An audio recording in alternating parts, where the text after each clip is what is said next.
So you've got some new amazing camera, but then you look through the settings and you don't know what all of this means. Resolutions, bit rates. Oh, and by the way, what frame rate should you use for video? Because you know the basic rules for photo, but do those apply for video? Well, I'm going to tell you all that in today's episode. Hello, I'm Leif from Anything Cameras, the channel that focuses on helping you improve your filming and photography. And as I said, I'm going to be covering bit rates, frame rates, and resolutions today. So let's start out with the easiest, and that's going to be resolution. You've heard them. You've heard 4K, you've heard 1080p, 720p, UHD, 8K, whatever. So basically what a resolution is just however many pixels are in the image. And this is measured by either the height of the image or the width. So however many pixels tall an image is or however many pixels wide one is. Alright, so if you see a number like 720p or 1080p, that means they're measuring the height of the image. So 720p is 720 pixels tall. 1080p is 1080 pixels tall. Now, you move on to the 4K resolution after this, and that's measured differently. 4K is however many pixels wide. So when you see a number with a K at the end, so 4,000, that's what the K stands for, you're looking at the width of the image. Also, 2K is another resolution that's not as well known as 4K. 2K is basically 1080p, but just a little bit wider. Same height, just wider. I'll get into that in just a second. Alright, so we know about width and height of the image. So that's just how many pixels wide or tall it is. Now let's talk about aspect ratio, and this is also a big part of resolution. So you have a standard 16:9 aspect ratio, which is what most screens are and what most cameras film in. That is just for every 16 units across, there are 9 high. So that could apply to any unit of measurement. Alright, now why do we need to know about the aspect ratio? Well, it is kind of important because different resolutions have different aspect ratios. For instance, as I said, 2K is the same height as 1080p, but it's wider. 2K does not have a 16:9 aspect ratio.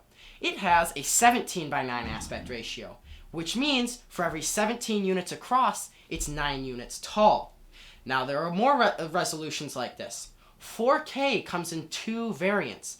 There's Ultra HD, which is actually not quite 4,000 pixels wide. It's a little bit less. And that has a 16:9 aspect ratio. But then you go to DCI 4K, and that is a touch over 4,000 pixels wide, and that's a 17:9 aspect ratio. So it's wider, not taller. Alright, so now that we've hit all the bases for resolution, and you have a good idea of how they work and what they are, so let's move on to frame rates. Now, what a frame rate is how many pictures your video is made up of. If you didn't know, video is just made up of many images in sequence. Now, they are compressed and it gets super complicated and there are all sorts of algorithms involved in this, but let's not get into that today. Let's just stick with the basics. Standard video is shot at either 24 or 25 frames per second, depending on where you live in the world. If you're in the US, we shoot 24 frames per second. If you're in Europe and a few other places in the world, it's going to be 25. Now, I believe Asia is also 24 frames per second. I'm not sure about Africa. It doesn't really matter what your base standard is. Let's just talk about how these affect your video. So I'm going to go off of the US system, which starts at 24 frames per second. In this system, you have 24 frames per second, 30 frames per second, 60 frames per second, 120 frames per second, and 240 frames per second that are all common frame rates. Now, if you want to know which one to use, you got to understand what they're good for. Alright, so 24 is great for a cinematic look. It gives you just the right amount of motion blur, and you get the amazing look for a cinematic sequence. However, if you want to slow down your footage, so using slow-mo, you have to shoot at a higher frame rate. 30 frames per second cannot be slowed down much because there are only 6 more frames per second in it than 24. So we have to move up to something like 60 frames per second or even 120 frames per second. So if you want to slow your footage down by 50%, you just turn that 60 into 30 frames per second. The time is doubled and everything is half the speed. Now if you go up to 120 frames per second, you can slow it down up to 4 times if you're slowing it down to 30 frames per second. And so you get this nice buttery smooth image out of this, which can help stabilize your footage if it's kind of shaky. So there are some disadvantages to shooting with high frame rates. You don't want to do it all the time because it eats through your memory cards. The files are just really large. So just only film at a high frame rate when you need to. Otherwise, stick to 24 or 30. Okay, now make sure to subscribe to the channel before you leave this video because we got tons more videos coming out and a bunch already posted about all sorts of cool camera related stuff. Okay, let's move on to bit rates.